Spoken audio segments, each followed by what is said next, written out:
Hey everybody, welcome back for another video. This is the second video today. The first one I talked to you about my injury. This video is going to be about the garden here. I kind of wanted to bring you up to date because I'm going to do a ton of gardening videos this year and take you along for the ride on the garden here.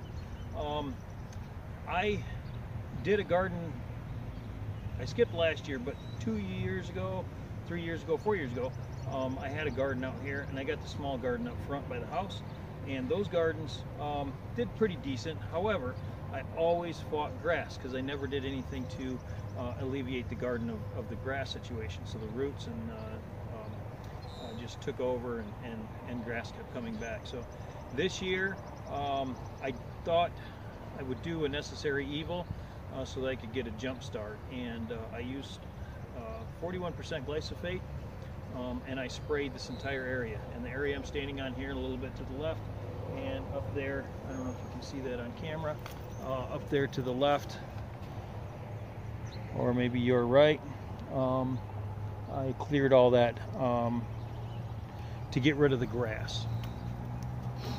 Now that's going to give me a fresh start so I don't have to fight the grass. I know it's going to kill off the micro organisms in the ground, but I think it's a necessary evil. So I did that, and then I followed up with tilling, and after I did a surface till with my 3-foot tiller on the Simplicity, you've seen that in the previous videos a few years ago, I got a York rake with my big tractor, and I just scraped all of the root biomass off, and for the most part, I got it all out. There's a huge pile right up here of biomass, you know, just kind of laying there, and it's a lot of that root system, and it's pretty woody, pretty grainy, pretty woody. It's not going to break down because it's pretty substantial. So I just scraped it all off the top. I put it all up in the corner of the garden. It's got a lot of good soil in there too. Rather than just letting that go to waste, I planted cucumbers all over the top. We'll see how it turns out. But the rest of the garden, after I scraped all that away with the York rake, I went back with the tiller and I tilled it one direction, and then I tilled it the other direction, and that was it. Then I took the tractor and I drove down every single lane and overlapping the tires. I'm using the tire tracks as the walkways, and the undisturbed soil, the uncompacted soil, is where the rows are going. Sometimes I plant 2 rows of something in one row. Sometimes it's just one. Kind of depends on how wide and big the plant's going to be. Like for example, carrots. I've got 2 rows of carrots in one row. I believe I did that with the turnips as well, because they don't get super wide. So 2 rows of turnips right next to each other isn't that big of a deal. Let's see here. Then what I did was I let it set for a few days because it rained, but then we came back, and then I planted like the first 10 rows up there. I don't have any notes of what each row is, but I've got things up there like broccoli, cabbage, turnips, carrots. I've got some pak choy, some butter crunch lettuce, and romaine lettuce, and then a few days later I came back and I planted some pepper seeds. I had a ton of pepper seeds left over, and my peppers didn't start real well indoors like I had hoped. So I just took all the remaining pepper seeds, and again, I collect my own seeds, so it's not that big of a deal, not a huge waste.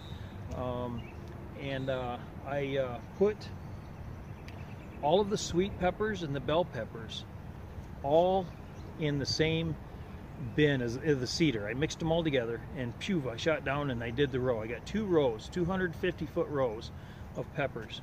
I'll thin them out later, and if they come up, hopefully the seed is viable enough that it all came up, and it's just not that's the reason they didn't start well in the house.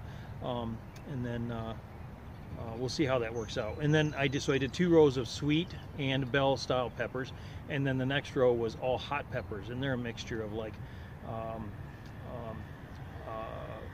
just hot pepper, chili pepper, habanero pepper, and what was a jalapeno and some other hot peppers like that. So we'll see how those all come up.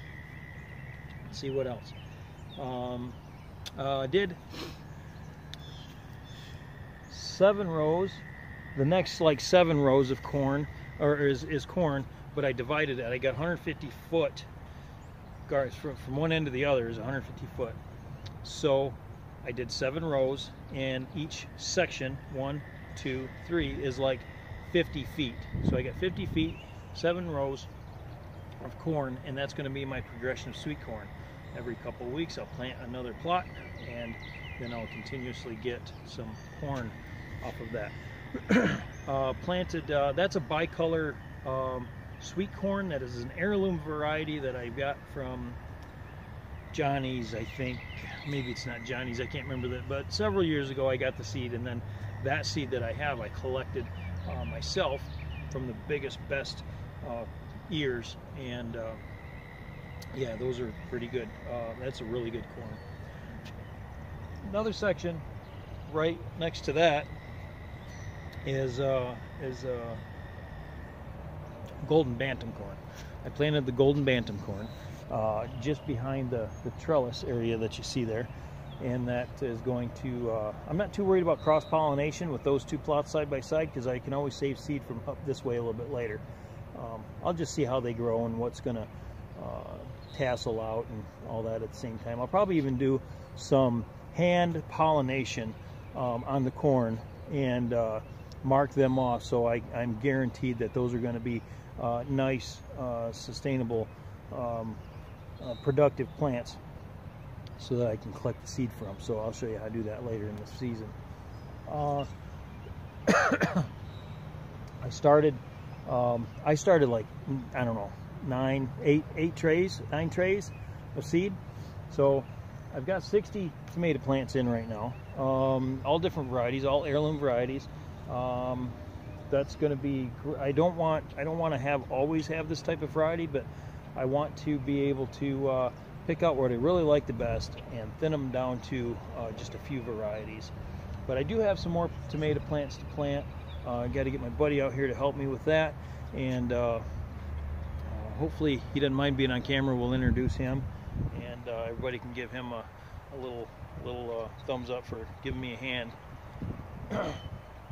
We got this cattle panel over here that I'm going to use for mounting or setting up vertical, and I got some T-posts. We're going to use some of them for trellising the tomatoes. We're going to also use a method called Florida weave, where you run string back and forth to support the tomato plants. So it's going to be a little bit of a mixture.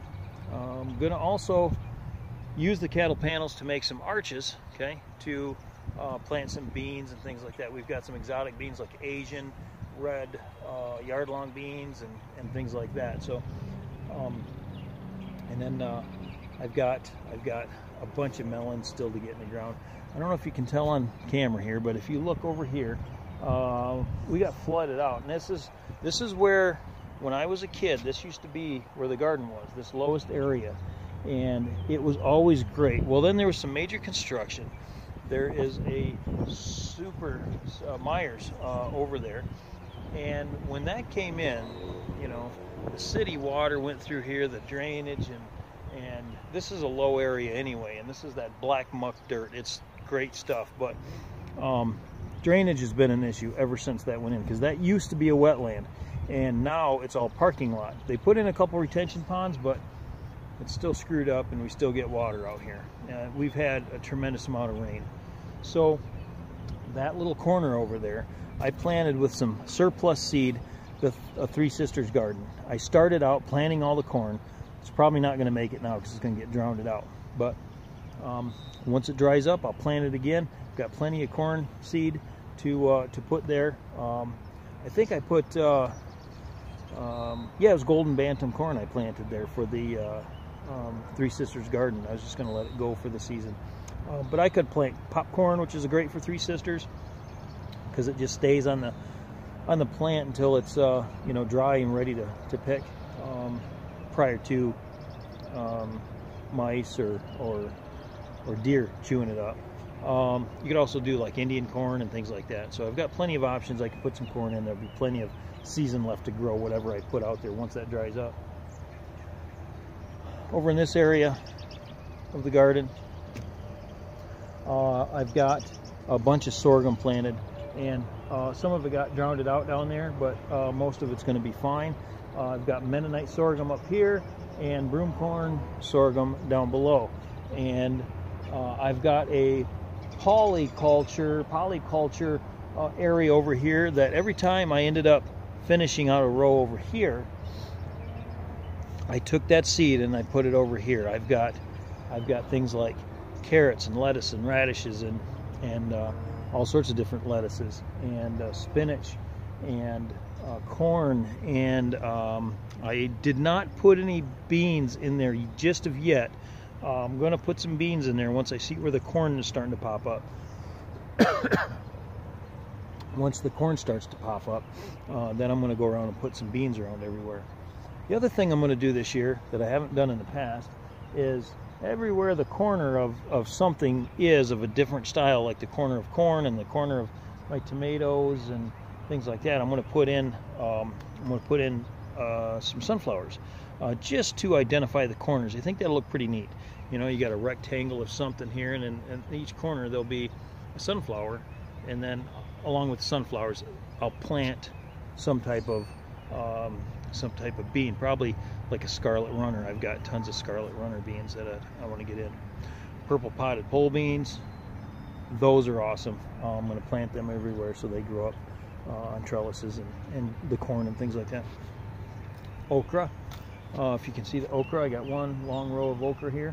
There's probably 40 plants there or something like that, so hopefully that'll do good.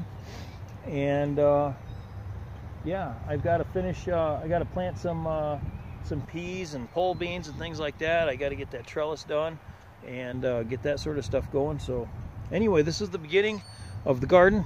Oh, last thing to say, forgot, I'm going to plant some flax and some chia up there in that brown area. That's going to just kind of be a cover crop sort of thing, and keep the microbes going, and the oh, amaranth. I got amaranth too. I planted amaranth a few years ago. It didn't grow, but got to get that out here in the garden too. So super excited about all the things we got growing. Can't wait till it all starts to pop up. I'll keep doing tours every week or so. We're going to call this like week 1, because it's really only been about a week. And as a matter of fact, why don't I take you over and I'll show you some of the things that are already popping up. It's been about a week now, so hang with me. Let me move the camera. Okay, so this is row number 1. I did not plant anything there, just in case I wanted to be able to get through here with the tractor. I left like a drive area here. And then there, my first row is here. I believe it's broccoli. That's all popping up. Cabbage. I can't remember. Cauliflower. It's a brassica or a cole crop of some sort in there, but not sure the variety because the notes are on my phone. A couple of rows of corn here. I believe these ones are the turnips. And then this row is beans, and I've got a few. I noticed there's one up here popping up. There's a few down the way there. Those are all popping up. So those are starting to come up, week number 1. Can't probably see them on the camera. But then let's swing the camera on around here and show you. This is that pile of grass I was telling you about. Let me show you.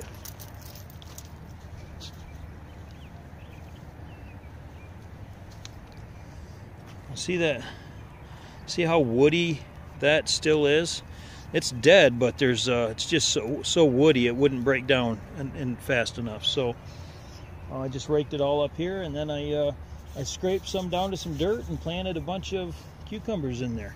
So that will be interesting to see how that turns out. All right, there's a view of the garden so far. All right, well, thanks a lot for watching. This is week 1 of the garden. We'll keep at it and show you more and more, and how we're coming along with it. So thanks for watching. We'll see you on the next video.